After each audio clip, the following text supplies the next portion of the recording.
जीवन में बड़े उद्देश्यों को प्राप्त करने के लिए हमें इस शरीर की आवश्यकता है और शरीर को चलाते रहने के लिए हमें भोजन की आवश्यकता है। भोजन क्या है?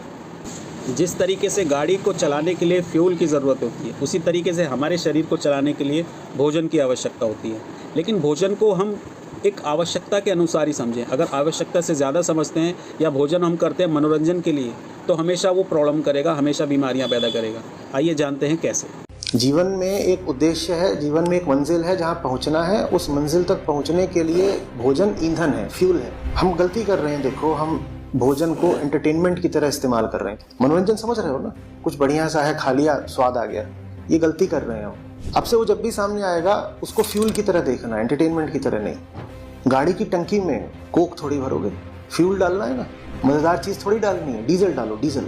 खाने को डीजल की तरह देखो। मेरे पास एक मिशन है, मुझसे बोला करते हैं आप बाकी चीज़ें छोड़ दीजिए, आप ये सुनिश्चित करिए कि आप कम से कम 20 साल जिएं। आप जी जाओगे तो आप जो करना चाहते हो जाएगा, मर मत जाना बस। तो अगर मुझे जीना है तो मुझे उसी हिसाब से खाना होगा ना। या मैं कह सकता हूँ कि बस पेट भरने के लिए खा रहा हूँ। नहीं, मैं पेट भरने के लिए नहीं खा रहा, मुझे मिशन के लिए खाना होगा। मेरे पास मिशन है, मिशन तो सबके पास होना चाहिए, क्योंकि हम सब एक से ही पैदा होते हैं। कुछ भी कर रहे हो उसका ताल्लुक